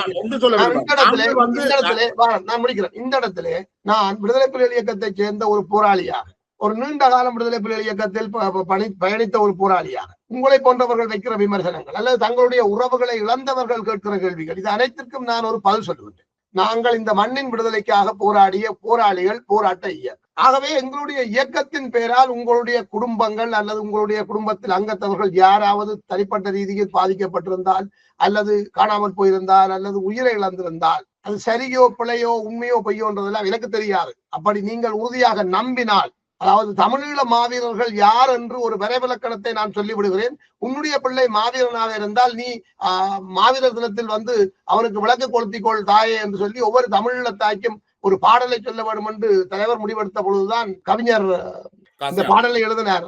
மாவீரர் யாரோ என்றால் மரணத்தை வென்றுள்ளவர்கள் என்ற அடிப்படையில். அது மாதிரி தான் நான் இந்த விடயத்தை சொல்லுகின்றேன். நான் பொதுவாக விடுதலை புலிகள் இயக்கத்தின் சார்பில் பகிரங்கமாக அவ்வாறு நடந்த சம்பவங்களுக்கு நான் பகிரங்கமாக மன்னிப்பு கேட்டுக்கொள்கின்றேன். இந்த பிரச்சனைகளை பேசுவதை கைவிட்டு இந்த இழப்புகளை எல்லாம் நாம் எமது இனத்தின் விடுதலைக்காக கொடுத்த விலையாக ஏற்றுக்கொண்டு தொடர்ந்து நாம் எமது இனத்துக்கு நல்ல எதிர்காலத்தை செய்வதற்கு ஒன்றுபட்டு என்ன செய்யலாம் என்றதை பற்றி சிந்தியுங்கள். ஜெயபாலன் போன்ற ஊடகவியலாளர்களோ அல்லது செயற்பாட்டாளர்களோ அல்லது புலிகளை விமர்சிக்க வேண்டும், அது ஒரு தேவைதான் என்று உணர்கிறவர்களுக்கு நான் ஒரே ஒரு விடயத்தை சொல்லிக் கொள்வேன். உங்களுடைய விமர்சனங்கள் ஆக்கப்பூர்வமானவையாக இருக்கட்டும். அதை நாங்கள் மறக்கவோ எதிர்க்கவோ நிராகரிக்கவோ இல்லை. விடுதலை புலிகள் எடுத்த இந்த நடவடிக்கைகள், இந்த செயற்பாடுகள் தவறு என்று நீங்கள் சொல்லுங்கள். அதை விட்டு தமிழீழ அரசு ஒன்றை உருவாக்கி ஒரு நீதிமன்ற நடைமுறையை உருவாக்கி அதுக்கு பொறுப்பாளர்களை போட்டு சட்டக்கோவை உருவாக்கி சட்டக்கோவையை தமிழீழ மக்களுக்கு எல்லோரும் விநியோகித்து அதை ஒரு நாடாக நடைமுறைப்படுத்தி கொண்டிருந்த காலத்திலே 90ஆம் ஆண்டுக்கு பிறகு 2009ஆம் ஆண்டு வரையும் 2 பக்கங்களில் முடிவுகள் எடுக்கப்பட்டது. ஒன்று தமிழீழ நீதி நிர்வாக கட்டமைப்புக்குள்ளான முடிவுகள் எடுக்கப்பட்டது, இன்னொன்று தமிழீழ விடுதலை புலிகள் இயக்கத்தால் முடிவு எடுக்கப்பட்டது. தமிழீழ விடுதலை புலிகள் இயக்கத்தால் எடுக்கப்படுகிற முடிவுக்கு பொட்டம்மான் முழு பொறுப்பு ஏற்பார் என்று சொல்லி சொன்னால் அவர்தான் விடுதலை புலிகளின் புலனாய்வுத்துறைக்கு பொறுப்பாக இருந்தார். தலைவருக்கும் மரண தண்டனைகளுக்கும் சம்பந்தம் கிடையாது. ஆரம்ப காலத்தில் ஒரு சில சம்பவங்களுக்கு அவர் அனுமதி வழங்கி இருக்கக்கூடும். 90ஆம் ஆண்டுக்கு பிறகு எல்லாம் பொட்டம்மான் தான் பொறுப்பாக இருந்தார். அவர்களை சரிபுல செய்தவர்களுக்கு பொட்டம்மானும் தண்டனை வழங்கி இருக்கிறார். பொட்டம்மானுக்கும் தலைவர் பிரபாகரன் தண்டனைகள் வழங்கி இருக்கின்றார் அல்லது எச்சரிக்கைகள் அல்லது அறிவுறுத்தல்களையும் வழங்கியிருக்கிறார். இதெல்லாம் நடந்திருக்கு. இழப்புகள், பேரிழப்புகள் அல்லது தவிர்க்க முடியாத சம்பவங்கள் நிகழ்ந்திருக்கின்றன, நான் மறக்கவில்லை. இது எதுவும் விஷமத்தனமானதோ அல்லது பாசிசவாத சிந்தனை கொண்டதோ அல்லது எமது இனத்தைக்கு எதிரானதோ அல்ல. ஆகவே நான் தேசம் திரையிடம் ஒன்றை தெளிவாக கேட்டுக்கொள்கின்றேன். நல்ல ஒரு எதிர்காலத்தை நோக்கி நாம் எமது இனத்தை அழைத்து செல்ல வேண்டுமாக இருந்தால் சமகாலத்தை நீங்கள் கருத்தில் கொள்ளுங்கள். எதிர்காலத்தில் நடந்த என்னென்ன தவறுகளால் இந்த நிலை உருவாகியது என்ற விடயத்தில் நீங்கள் பாரபட்சமற்ற வகையில் ஏனைய இயக்கங்களையும் ஏனைய அரசியல் கட்சிகளையும் செயற்பாட்டாளர்களையும் எல்லோரையும் நீங்கள் விமர்சிக்க வேண்டும். இப்ப நான் உங்களுக்கு ஒரு விடயத்தை சொல்லி இருக்கின்றேன். இது போன்ற விடயங்களை நீங்கள் தேடி கண்டுபிடிச்சு அதன் உண்மையை நீங்கள் பொதுவெளிக்கு கொண்டு வர வேண்டும். 83ஆம் ஆண்டு இந்தியாவே உங்களுக்கு தனிநாடே பிரித்து தருகிறோம், ஆனால் இந்த அடிப்படையை ஏற்றுக்கொள்ளுங்கள். இதை நீங்கள் முடிவெடுக்க முடியாது. போய் ஏனைய கூட்டணி கட்சிக்காரர்களோடும் ஆயுத போராளிகளையும் கூப்பிட்டு பேசுங்கள் என்று சொன்ன போது இல்லை நான் தனியாகத்தான் முடிவெடுப்பேன் என்று சொன்ன அமிர்தலிங்கம் செய்த அந்த துரோகத்தை உங்களுடைய ஊடகம் எங்கேயும் பேச இல்லை. ஆயுதமேந்தி ரத்தம் சிந்தி சைனத்த களத்துல கட்டி போராடிய ஒரு போராட்ட இயக்கத்தின் மீது விமர்சனம் வைக்கிறீர்கள். இறுதி வரை கொள்கைக்காக என்று போராடிய எங்களுடைய தலைவரை விமர்சிக்கிறீர்கள். அவருடைய சாவு பற்றி பல்வேறு விதமான கட்டுக்கதைகளை கட்டுகிறீர்கள். இருக்கிறார் இல்லையா இன்றைக்கும் உங்களுக்கு தெரியும். விடுதலை புலிகளின் பேரில் விடுதலை புலிகளுக்கு எதிராக நடத்தப்படுகின்ற மிகப்பெரிய புலனாய்வு போர் இன்றைக்கும் தொடர்ந்து கொண்டிருக்கும் பொழுது உங்களை போன்ற தமிழர்கள் முற்போக்குவாதிகளாக பேசுகிறவர்கள் பொறுப்புணர்வோடு பேச வேண்டும் என்பதை ஒரு கலந்துரையாடல் கூடாக நான் உங்களிடம் கேட்டுக்கொள்வேன். முதல்ல நான் ஒரு விஷயத்தை நான் தெளிவுபடுத்த விரும்புகிறேன் என்றால், நாங்கள் விடுதலை போராட்டத்துக்கு எதிராகவோ அல்லது தமிழ் விடுதலை புலி போராளிகளுக்கு எதிராகவோ அல்லது பிரபாகரனுக்கு எதிரான குற்றச்சாட்டுகள் என்றது அவர்களை இழிவுபடுத்துறது அல்ல. போராளிகளை பொறுத்த வரைக்கும் அவர்கள் வேறு யாரும் அல்ல. ஏதோ ஒரு வகையில பல்வேறு என்னுடைய மாமன் மச்சான் சகோதரங்கள் ஒன்றவிட்ட சகோதரங்கள் அப்படி குடும்பத்தின நெருக்கமானவர்களும் தான் விடுதலை புலிகள்ல போய் இறந்திருக்கிறார்கள், தங்களுடைய உயிரை ஆகுதி ஆக்கி இருக்கின்றார்கள். இதுல எந்த விடயமும் இல்லை. போராளிகள் போற்றப்பட வேண்டியவர்கள், அவர்கள் வணக்கத்துக்குரியவர்கள் என்றதிலையும் எனக்கு எந்த மாற்று கருத்தும் இல்லை. இப்ப துணுக்காய் முகாம் இருக்கிறதுனா அது விடுதலை புலிகளுடைய அனைத்து போராளிகளையும் நாங்கள் இங்க குற்றம் சாட்டுறதும் இல்லை. அவர்கள் வணக்கத்துக்குரியவர்கள், மதிக்கப்பட வேண்டும், அவர்களுடைய நினைவு தினங்கள் கொண்டாடப்பட வேண்டும். ஆனால் பிரச்சனை இருக்குது ஜெயபாலன். இன்சான் உடம்புக்கும் சிரசே பிரதானம் என்று சொல்லுவார்கள். நீங்கள் நான் தெளிவாக நீங்கள் தலைவர் பிரபாகரன் மீது குற்றம், இந்த விஷயத்துக்கு தலைவர் பிரபாகரன் 100% பொறுப்பென்கிறீர்கள். நான் ஒரு உத்தியோகபூர்வமாக நான் சொல்லுகிறேன், விடுதலை புலிகள் இயக்கத்தில் ஒரு சிரேஷ்ட போராளியாக நான் சொல்லுகிறேன், தலைவர் பிரபாகரனுக்கும் இந்த சிறைகளுக்கும் சம்பந்தமே இல்லை. இதுல நீங்கள் ஒன்றை புரிஞ்சு கொள்ளணும். நீங்கள் அப்படி ஒரு முடிவுக்கு வந்தால் தலைவர் பிரபாகரன் இது எல்லாத்தையும் நின்று கண்காணிக்கல பார்க்கல, அப்படி என்று பார்க்கிற பொழுது நாங்கள் இன்னொன்றை பார்க்க தனது இருப்பிடத்துல இருந்து ஒரு 15-20 கிலோமீட்டருக்குள்ள நடக்கிற விஷயத்த பிரபாகரனுக்கு தெரியலையேண்டா ரஜீவ்காந்திக்கு அந்த 6000 சில ஆயிரம் மைல்களுக்கு அப்பால இருந்த ரஜீவ்காந்திக்கு இதெல்லாம் தெரியும் என்ற குற்றச்சாட்டின் பேர்ல நாங்கள் அவரை படுகொலை செய்ததும் தவறுதானே என்றால் நாங்கள் இந்த ராஜீவ்காந்தியை படுகொலை செய்ததாக ரஜீவ்காந்தி மீதோ பொன்சேகா மீதோ கோத்தபாயா மீதோ நாங்கள் குற்றச்சாட்டு வைக்கலாம் இல்லை.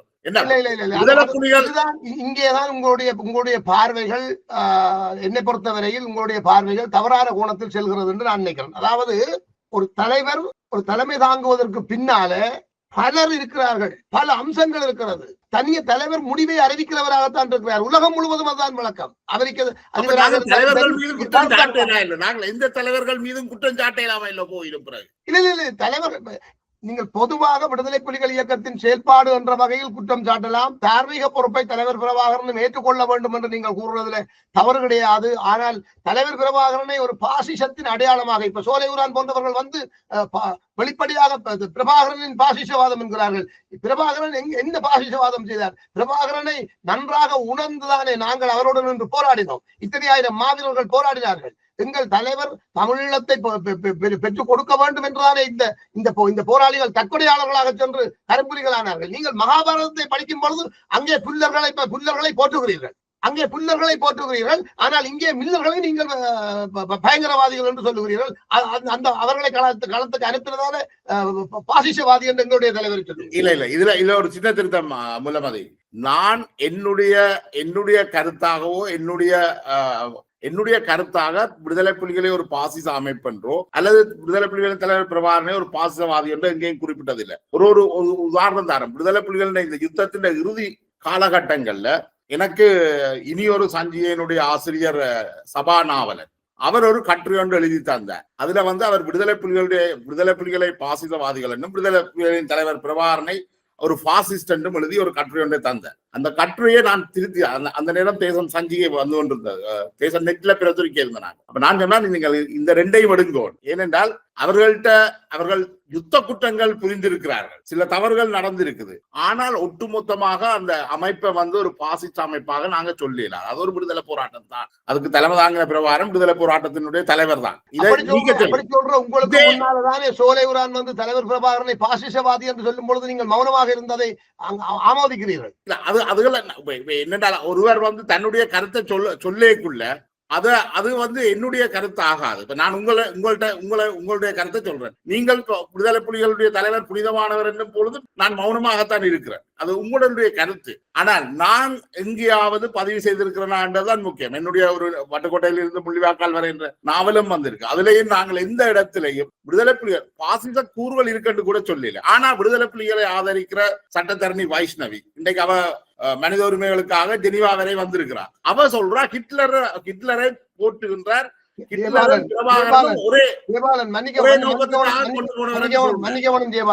விடுதலை புலிகள் இயக்கத்தில் இருந்த ஒரு போராளி அந்த இயக்கத்தை விட்டு விலகுவதாக கடிதம் கொடுத்த கணத்திலேயே அவன் பொதுமகனாகி விடுகிறான்.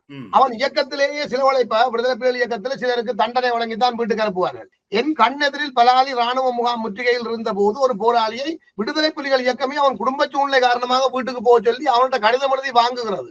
ஆனால் முன்னரங்கத்தில் நின்ற சக போராளிகளுக்கு போய் தான் வீட்டை போறன்ற விஷயத்தை சொல்லி போட்டு வர்றதுக்கு போன போது அவன் ஸ்னைப்பர் தாக்குதல்ல வீரச்சாவடைகிறான். அவனுடைய உடலை சாதாரண பொதுமகனின் உடலாக அவனுடைய வீட்டுக்கு அனுப்புறதுக்கு முயற்சி எடுக்கிறார்கள். சக போராளிகள் குழம்புகிறார்கள். ஆனால் அவர்கள் சொல்லிவிட்டார்கள், அவன் கடிதம் தந்து விட்டான், ஆனபடியாலே அவனை போராளியாக நாங்கள் அறிவிக்க முடியாது. நான் உடனடியாக சென்று இப்பொழுது உயிரோடு இருக்கிறார் தளபதி குலம் இப்பொழுது உயிரோடு இருக்கிறார். நான் நேரடியாக சென்று உடனடியாக அப்பொழுது மாத்தியாண்ணையோட தொடர்பு இருக்கக்கூடிய இருந்தபடியால நான் மாத்தியாண்ணைக்கு அந்த விஷயத்தை நேரடியாக சொல்லி மாத்தியாண்ணைக்குள்ளால பிறகு சொல்லி அந்த போராளிக்கு உரிய கௌரவத்தை நாங்கள் வழங்கினாங்க. நீங்கள் வீட்டை விடுறதுக்கு ஒரு போராளிக்கு சொல்லி போட்டு அவன்கிட்ட கடிதத்தை வாங்கி போட்டு அவன் உடலை கொண்டு போய் நீங்கள் பொதுமகன் வீட்டை கொடுக்கறது எந்த வகையில சரியா? இப்படி பல சம்பவங்கள் இருக்கு. நீங்கள் விடுதலை புலிகளின் பேர்ல வெளியிலிருந்து பேசுகிறவர்கள் விடுதலை புலிகள் அல்ல. அவர்களுடைய கருத்தை விடுதலை புலிகளின் கருத்தாக எடுக்க முடியாது. எங்களை ஆதரிக்கிறவர்கள் எங்களுக்கு எதிராக, அதாவது இன்றைக்கு விடுதலை புலிகளின் வேகத்தில் செயற்படுகிறவர்களில் 99% விடுதலை புலிகளினுடைய பேரை கெடுப்பதற்கும் அவர்களுடைய உரிமை போராட்டத்தை சர்வதேச ரீதியாக பயங்கரவாதி பாதமாக்குவதற்கும் உழைக்கிறவர்கள் என்று என்னால சொல்ல முடியும். நீங்கள் எங்கள்ல வைக்கிற குற்றச்சாட்டு பார்க்க நாங்கள் விடுதலை புலிகளை நாங்கள் விமர்சிக்கிறதன் மூலம் விடுதலை புலிகளை பலகீனப்படுத்துறோம் என்று சொல்வதிலும் பார்க்க உண்மையிலேயே தாங்களை விடுதலை புலிகள் என்று சொல்லிக்கொண்டு அல்லது விடுதலை புலிகளுடைய கொடியை தாங்கிக் கொண்டோ அல்லது மேதகு பிரபாகரன் என்று சொல்லி அவர்கள் தங்களுடைய முகநூல்ல போட்டுக்கொண்டு அவர்கள் செய்கின்ற அட்டூழியங்கள் தான், இந்த முகநூல் தளங்கள்ல செய்கிற அட்டூழியங்கள் தான் விடுதலை புலிகளை இன்றைக்கு சின்னாபின்னமாகிக் கொண்டிருக்கிறது. எங்கள் போன்றவர்களுடைய விமர்சனங்கள் அல்ல. எங்களுடைய விமர்சனங்களை மெய்ப்பிப்பது போல, அதுக்கு எண்ணெய் ஊற்றுவது போல பொறுப்புணர்வு உள்ள உங்களை போன்றவர்கள், அதாவது ஓரளவுக்கு தகுதி உடையவர் என்று பார்க்கக்கூடிய அளவுக்கு என்னோட பேசிய பல படித்த தமிழர்கள் சொன்னார்கள், ஜெயபாலன் ஒன்றும் குழந்தை பிள்ளை இல்லையே, அவர் ஒரு ஆசிரியர் தானே, இங்கிலாந்திலே ஒரு தகுதியான மனிதன் தானே, நீ மாபாரதம் படித்தவன் தானே, தகுதி உடையவன் வாயால் சொல்ல கேட்டு என்று இருக்கிறது அல்லவா? அப்ப ஜெயபாலன் சொல்றதுல சரிபுல இருக்கிறது இல்லையா இருக்குதான்றதை பற்றி ஏன் உங்களால போய் அவருடன் நேரடியாக பேச முடியாது? மக்களுக்கு முன்னாலே அவர் பேசுகிறார், போய் அவருக்கு நீங்க பாதை சொல்லுங்க சொல்லி எங்களோட சொல்லுகின்றார்கள். நீங்க ஒன்றை புரிஞ்சு கொள்ளணும், இந்த சமூக வலைத்தளங்களில் வந்து பேசுகிறவர்களுடைய வயது என்ன, அனுபவம் என்ன, நீங்க சொல்லுகிற வைஷ்ணவி போன்றவர்கள் எப்பொழுது இந்த அவருடைய வயசு என்ன, அனுபவம் என்ன, ஹிட்லரோட தலைவர் பிரபாகரன் எந்த வகையில் ஒப்படுகிறார்கள்? தலைவர் பிரபாகரனுக்கும் ஹிட்லருக்கும் என்ன சம்பந்தம்? இந்த சம்பந்தமுமே இல்லை. தலைவர் பிரபாகரன் ஒரு குச்சி எடுத்து ஒரு பொதுமகனுக்கு அடிக்கிறதே விரும்பாத தலைவர் பிரபாகரனுடைய உண்மையான சுபாவத்தை தெரிந்தவர்களுக்கு தெரியும். அவர் விடுதலை புலிகள் தமிழீழ விடுதலை புலிகள் இயக்கத்தின் தலைமையே, அரசியல் தலைமைத்துவத்தை மட்டுமல்ல தலைமைத்துவத்தையே உமாமகேஸ்வரனிடம் கொடுத்து விட்டு தளபதியாகத்தான் தொடங்கினவர். ஆனால் பின்னர் தலைமைத்துவத்தை அவர் எடுத்து நடத்த வேண்டிய நிலைக்கு தள்ளப்பட்டதால் எடுத்தார். பிறகு மாத்தியாண்ணியிடம் கொண்டு அரசியலை கொடுத்தார். மாத்தியாண்ணியிடம் கொண்டு கொடுக்கப்பட்ட அரசியலை அழிக்க வேண்டும் என்று இந்திய உளவுத்துறையும் இலங்கை உளவுத்துறையும், இந்த நான் ஏற்கனவே சொன்ன இந்த பன்னாட்டு ஓய்வு பெற்றவர்கள் எல்லாம் இலங்கை அரசாங்கத்தோடு இருந்து தீட்டிய அந்த சதித்திட்டம் புலிகளின் புலனாய்வுத்துறையை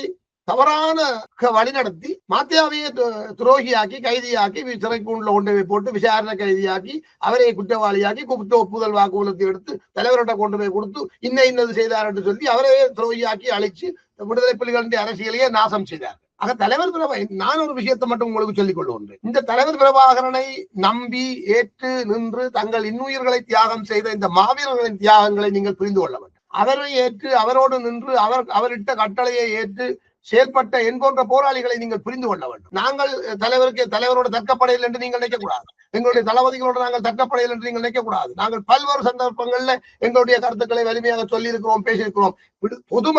பொதுமக்களில் பலரே எங்களை கூப்பிட்டு நாக்கறக்க கேள்வி கேட்டிருக்கிறார்கள். அதெல்லாம் வெளியில தெரியாது. நீங்கள் விமர்சிக்கிற இந்த சிவத்தம்பி கூட கடுமையாக புலிகளை விமர்சிப்பார். மாத்தியாண்ணி எல்லாம் கூப்பிட்டு வச்சு நேர பேசுவார். கிட்டுவோட கதைக்கு அவனுக்கு கொஞ்சம் பயம் என்று சொல்லுவார். அவனோட கதையை சுட்டு போடுவாட்டா, அப்ப அவனோட நான் கதைக்க முடியாது, உனக்கு தான் சொல்றேன், நீ போய் அவனுக்கு சொல்லணும். மாத்தியாண்ணிக்கு அவர் நேர சொன்னது என்ன எனக்கு முன்னால இருந்தே சொன்னார்.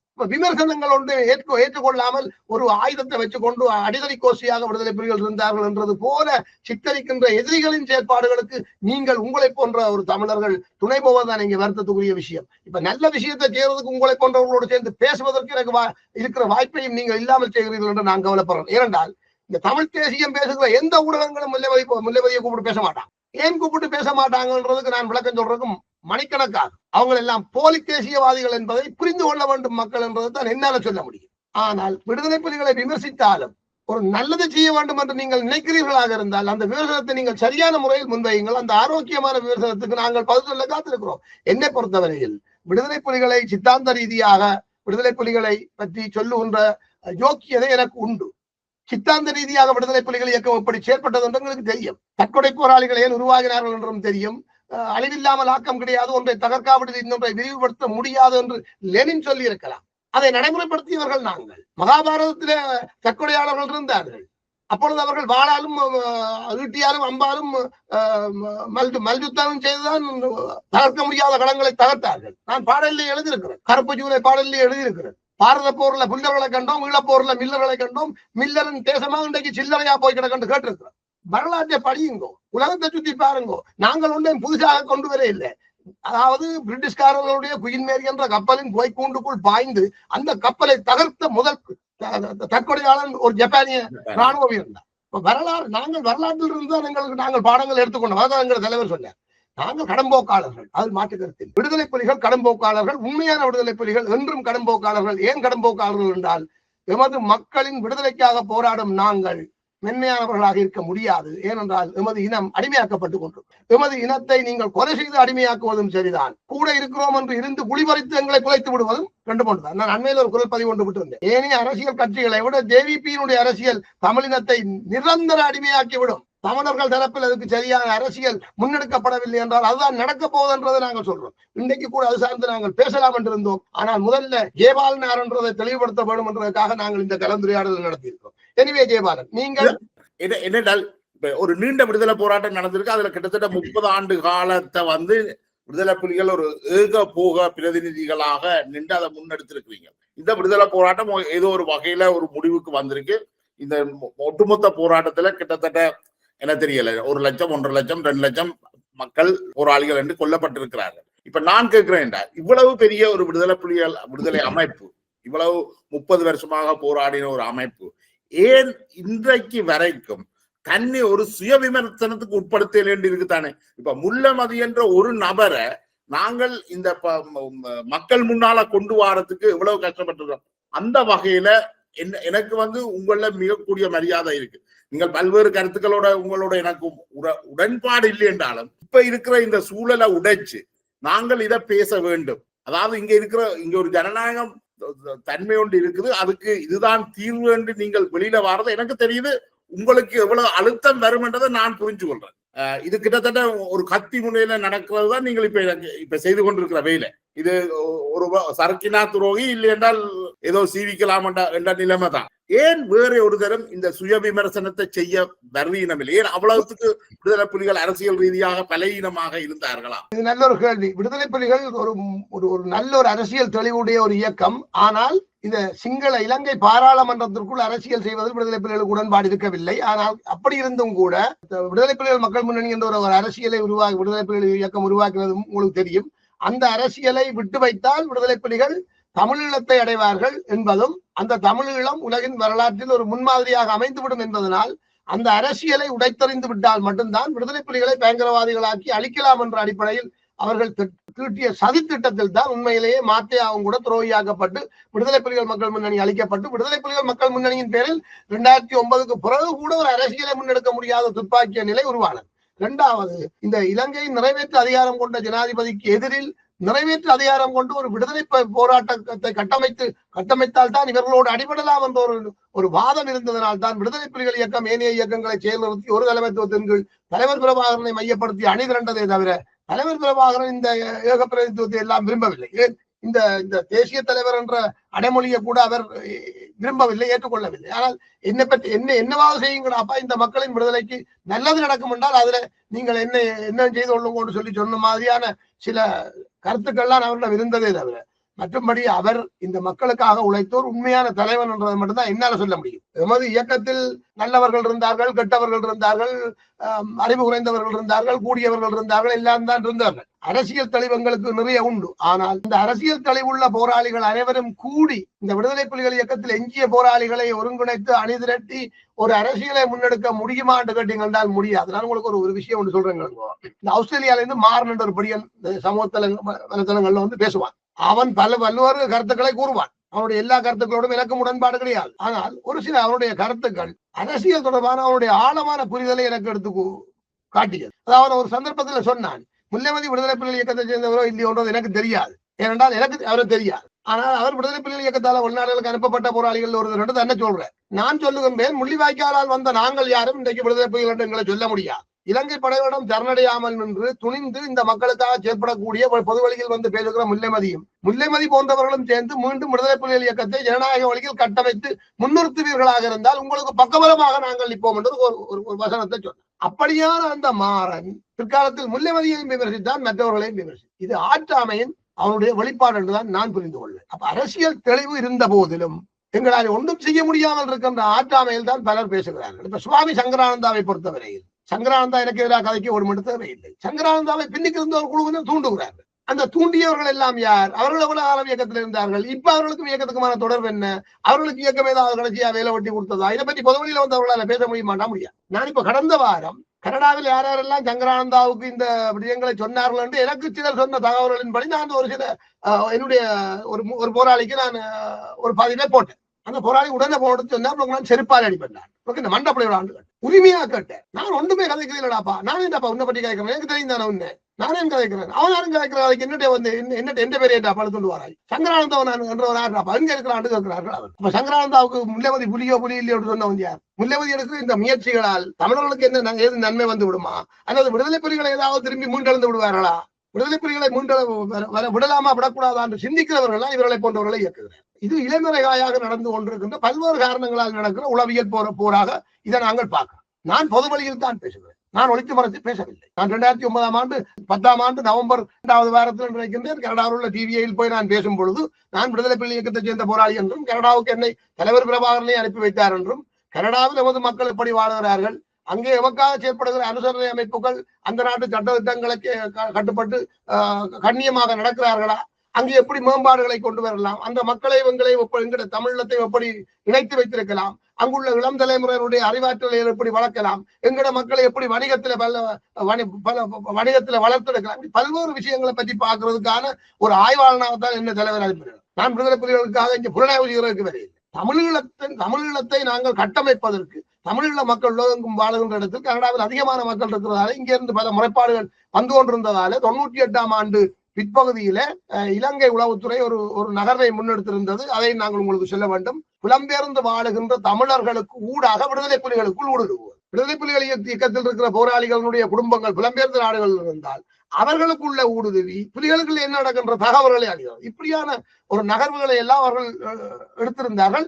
அதனுடைய ஒரு பாதிப்பும் கூட இந்த முள்ளிவாய்க்காலில் வந்து நாங்கள் அழிந்து போவதற்கும் விடுதலை புலிகள் தொடர்பான ரகசியங்கள் வெளியே போவதற்கும் ஒரு முக்கிய காரணமாக இருந்தது. கருணா இவ்வளவு காட்டி கொடுத்தார், கருணாவோடு இருந்தவர்கள் இவ்வளவு காட்டி கொடுத்தார்கள் என்றது விடுதலை புலிகள் இயக்கத்தை தெரிஞ்சவர்களுக்கு தெரியும். அதுக்கு அப்பால இந்த போராட்டத்தை அடியோடு அழித்து இதை மீள திரும்ப ஒரு ஜனநாயக வழியில் செயற்பட விடாமல் தடுப்பதற்கான வேலைகளை இலங்கை உளவுத்துறை ஆதரவான சக்திகளும் செய்யறதுக்கு பக்கபலமாக இருந்தவர்கள் புலம்பெயர்ந்த தமிழ் மக்களில் போராட்டத்தோடு சம்பந்தப்பட்டவர்கள் பெரும் பங்கு வகிக்கிறார்கள். அதிலும் எங்களுக்கு ஆதரவாக செயற்பட்ட அமைப்புகளில் இருந்தவர்கள் பெரும் பங்கு வகிக்கிறார்கள். இது கசப்பான ஒரு உண்மை. அப்ப இதையெல்லாம் கட்டுப்படுத்துவதற்கு தடுப்பதற்கு இதுல யாரோட இலங்கை உளவுத்துறையின் தரப்பை சேர்ந்தவர்கள் தொடர்பில் இருக்கிறார்கள் என்றதை கண்டறிகிறதுக்கு இப்படியான வேலைகளை செய்வதுதான் எங்கட வேலையாக இருந்தது. இதை நாங்கள் மறைக்க வேண்டிய தேவையில்லை. ஒரு தேசிய இன விடுதலை போராட்டத்தில் நான் ஒரு பங்காளி. அப்ப விடுதலை புலிகள் இயக்கத்தின் சித்தாந்தம் எனக்கு தெரியும். விடுதலை புலிகள் இயக்கம் என்னென்ன செய்தன்றது எனக்கு தெரியும். என்ன அளவுக்கு பேசுவதற்கு நேற்று கூட ஒரு மாஸ்டர் என்னிடம் ஒரு கேள்வி கேட்டிருந்தார். அவர் ஒரு வாத்தியார். அவர்களிடம் கேட்டிருந்தார், நிராஜ் டேவிடிடம் போய் தலைவரோட இருந்தோம்னு சொல்லி கதைச்சவர்களுடைய கதையை பார்த்தா தலைவரை எப்படியா இருந்திருக்கிறார் என்று சிந்திக்க வேண்டியிருக்கான்னு சொல்லி நான் கேட்டேன். தலைவர் பிரபாகரன் களிமண்களை தான் கொடுக்குறோம் நாங்கள். அவர் ஊட்டி அங்கங்க தனக்கு தேவைக்கு நாளிடத்துல வச்சுட்டு அந்த கவர்ல இருந்தார். தனக்கு பணிபுரை செய்வதற்கும் அவருக்கு ஆள் தேவை, பக்கபலமாக நிற்கிறதுக்கும் ஆள் தேவை, ஆலோசனை சொல்றதுக்கும் ஆள் தேவை, எடுபடி வேலைகளுக்கும் ஆள் தேவை. இவைகள் எல்லாரும் தலைவரோட நின்றவரா, அவர்கள் தலைவத்தை ஆக்கலாம். எனக்கு நான் தலைவருக்கு பக்கத்திலே நிக்க இல்லை. நான் எங்கேயோ 2002 கனடாவுக்கு வந்து 5 வரைக்கும் கனடால இருந்து என்ன கூப்பிட்டு தலைவர் என்று சொன்னது.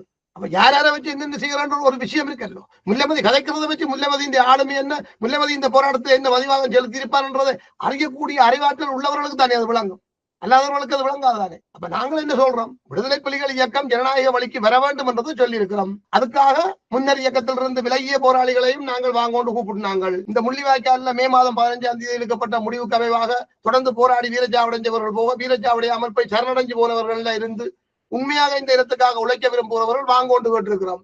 அந்த புனிதமான பக்கத்தை அப்படியே விட்டுட்டு நாங்கள் ஒரு அரசியல் வழியில் ஜனநாயக வழியில் பேரியக்கமாக வருவோம் என்று கேட்டிருக்கிறோம். ஜனன் போன்ற மூத்த போராளிகள் வந்தார்கள், சுப்புலா போன்றவர்கள் வந்தார்கள். அவர்களும் சில இடங்கள் சில தவறான முடிவுகளை எடுத்து தவறாக நடந்து தலைக்கணமாக நடந்து சரியான ஆலோசனைகள் இல்லாமல் செயல்பட்டு இன்றைக்கு எங்களுடைய இயக்கத்தை ஒரு மோசமான நிலையில கொண்டே விட்டுருக்கிறார். அதனாலதான் இன்றைக்கு அரசியல் துறை 2 துண்டு அத்தனை கட்டமைப்புகளும் இருக்குன்னு சொல்லி தலைவருக்கு வீர வணக்கம் செலுத்தணும்னு சொல்லி அத்தனை கட்டமைப்புகள் பேர்லையும் கொண்டு மலர் வளையத்தை வைக்கின்ற ஒரு தரப்பாக விடுதலை புலிகள் இயக்கம் இருக்கின்ற அந்த அசிங்கத்தை நான் மறைக்க வேண்டிய தேவையில்லை. எங்களோட கட்டமைப்புகள் எல்லாம் முள்ளிவாய்க்காலோட முடிஞ்சது. புலிகள் பற்றின இந்த கட்டுக்கதைகளை பரப்பினதிலையும் அதுல இருந்தவர்கள் தான் பெரும்பாலும் அந்த வேலையையும் செய்திருக்கிறார்கள். அவர்களை வைத்துத்தான் செய்கிறார்கள். அப்படியானவர்களை வச்சுத்தான் இந்த கட்டுக்கதைகளை பரப்புகிறார்கள். இப்ப சங்கரானந்தா போன்றவர்கள் வந்து நாங்கள் எல்லாம் சரி என்று சொல்லும் போதுதான் உங்களை போன்றவர்கள் எல்லாம் அங்க எல்லாம் சரியில்லை கொஞ்சம் பிழையா கிடக்குன்னு சொல்ல வாரீங்க. நீங்களே தான் சொல்றீங்க துணுக்கா பிரச்சனையே இல்லை என்று மறக்கும் போது நீங்க அதுக்கு எதிராக பூதாகரமாக வலிக்கிட்டு உண்மையிலே நான் நினைக்கிறேன் அது ஒரு முக்கிய புள்ளி என்று நினைக்கிறேன் முல்லமதி. ஏனென்றால் நீங்கள் சில சம்பவங்களை மறக்கின்ற போது அதுக்கு பதில் சொல்ல வேண்டி வருது. அப்ப அதுக்கு அதை தொடர்ந்து மேலும் எல்லாரும் இந்த விஷயங்களை ஒட்டுமொத்தமாக கதைக்க துவங்கிக்குள்ள அந்த உண்மையா அந்த செயற்பாட்டன் நீங்கள் தான் ஆரம்பித்து வச்சுக்கிறீங்க இதுவரைக்கும். இந்த விடுதலை புலிகளுடைய காலத்திலே சரி, அதுக்கு பிறகு இந்த போராட்டம் ஒரு நிறைவுக்கு இன்னைக்கு 16 ஆண்டுகள் ஆயிட்டு. இப்பதான் இது சம்பந்தமான ஒரு வெளி துறந்து இருக்குது இந்த கதவு. இந்த ஜனநாயக பாதை தொடர்ச்சியாக நீளோணும் என்று எதிர்பார்க்கிறோம். என்றால் இந்த அடிப்பெண் வெட்டுவன் தாப்பெண் புதைப்பெண் எரிப்பெண் என்றதுக்கு ஒரு முற்றுப்புள்ளி வேணும். ஏன்னா நாங்கள் இனி ஒரு உரையாடலுக்கால தான் அது. அந்த வகையில எனக்கு இருக்கிற பெரிய மரியாதை என்றால் பல்வேறு நெருக்கடிகள் இருந்தாலும் இத உரையாடி வெல்லலாம் என்ற மனத்திடம் உங்கள்கிட்ட இருக்கு. எங்களிடம் தர்மம் இருக்கிறது, எங்களிடம் நியாயம் இருக்கிறது, அறம் இருக்கிறது. ஒவ்வொரு மாவீரர்களும் உண்மையாகத்தான் வீரச்சாவடைந்திருக்கிறார்கள். தளபதிகளும் எங்களுடைய தலைவரும் உண்மையாகத்தான் இருந்தார்கள். நீங்கள் பார்த்தீர்கள், அத்தனை தளபதிகளும் அந்த மண்ணில் வீரச்சாவடைந்து விட்டார்கள். எங்களுடைய தலைவர் வீரச்சாவடைந்து விட்டார். எங்களுடைய இயக்கத்தின் உண்மையானவர்கள் பெரும்பாலானவர்கள் வீரச்சாவடைந்து விட்டார்கள். எங்கே இருக்கிறவர்கள் உண்மையானவர்கள் வாருங்கோ, வெளிப்படையாக சரியான என்று செயற்படுவோம் என்றதை நாங்கள் கோரிக்கையை வச்சிருக்கிறோம். விடுதலை புலிகள் இயக்கத்திலிருந்து அவர்கள் எல்லோரும் முழுமை பெற்ற போராளிகள் இல்லை. ஆக குறைஞ்சது 5 வருஷம் விடுதலை புலிகள் இயக்கத்தில் இருந்திருந்தால் அவர்கள் ஓரளவுக்கு விடுதலை போராட்டத்தை பற்றி புரிந்தவர்களாக இருக்கலாமே தவிர விடுதலை போராட்டம் பற்றி படிக்கிறதுக்கு நிறைய இருக்கு. பல்வேறு அம்சங்களை படிச்சதுக்கு விடுதலை போராளியாக தன்னை முன்னிறுத்த முடியும். அங்க விடுதலை புலிகள் இயக்கத்தின் பேரில் ஒரு ஆள் தன்னை முன்னிறுத்தன்றதெல்லாம் ஒரு சாதாரண விஷயம் இல்லை. பல ஆயிரம் கேள்விகள் எங்களை நோக்கி இருக்கு. தன்னுடைய தந்தை இழந்தவன் கேள்வி வைப்பான். அவனுக்குரிய பதிலை நாங்கள் இன்றைக்கு சொல்ல வேணும். ஜனநாயக வழிக்கு வந்தால் அதனுடைய கடமை, அதனெல்லாம் மாற்று கருத்து இல்லை.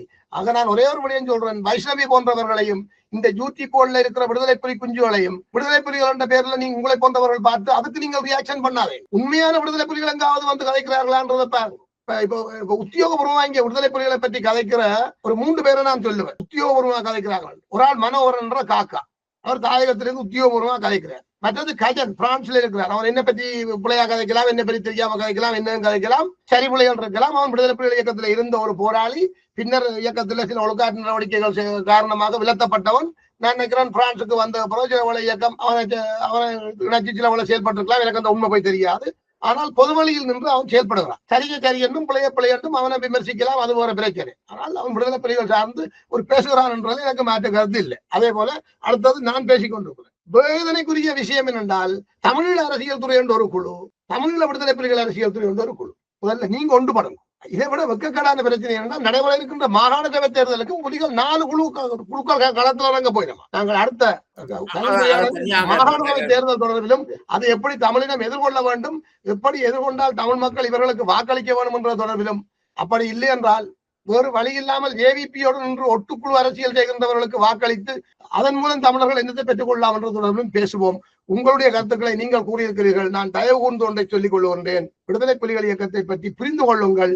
உங்களிடம் உறுதியான ஆதாரங்கள் இருந்தால் மட்டும் எங்களுடைய இயக்கத்தில் இருந்த போராளிகளின் பெயர்களை பொதுவழிக்கு கொண்டு வாருங்கள். இல்லை என்றால் எங்களுடைய இனத்தின் விடுதலைக்காக தங்களை ஈடுபடுத்திக் கொண்ட போராளிகள் அவருடைய எதிர்காலம், அவருடைய அமைதியான வாழ்க்கைக்கு தயவு செய்து பங்கம் விளைவிக்காதீர்கள். எங்களுடைய நோக்கமும் இல்ல.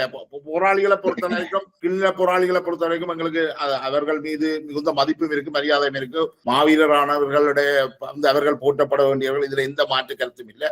ஆனா அதே சமயம் அமைப்பு என்று வருகின்ற பொழுது அது அதை புனிதப்படுத்துறதோ அல்லது புனிதப்படுத்துறதை நாங்கள் ஏற்றுக்கொள்ள போறதில்லை. அதே நேரம் அதை அவர்கள் எல்லாரும் விமர்சனத்துக்குரியவர்கள். தலைமையை பொறுத்த வரைக்கும் அவர்கள் விமர்சனத்துக்குரியவர்கள் என்றதுதான் என்னுடைய பார்வை. நீங்கள் சொன்னது போல இந்த ஜனநாயகத்தை நோக்கி வாரது. அடுத்தது இந்த அனைவரும் விடுதலை புலிகள் சொல்றவர்கள் அனைவருமே உங்கள் போன்ற ஒரு வழிக்கு, ஒரு கருத்து நிலைக்கு வரணும். கடந்த காலத்துல சில தவறுகள் நடந்திருக்கு. அதுகள் தவறுகள் தான் என்று ஏற்றுக்கொள்ளப்படணும். அதை கடந்து செல்ல வேணும். அந்த சுய விமர்சனத்தோட அதை கடந்து செல்லணும்.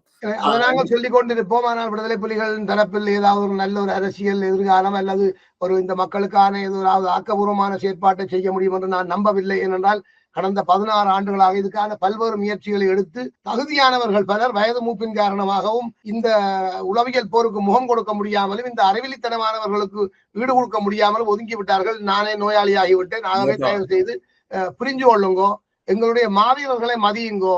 நாங்கள் யாரும் எங்களுடைய மக்களுக்கு எதிராக எதையும் செய்ய விரும்பவில்லை. எங்கள் மக்கள் தான் எங்களை காப்பாற்றியிருக்கிறார்கள்.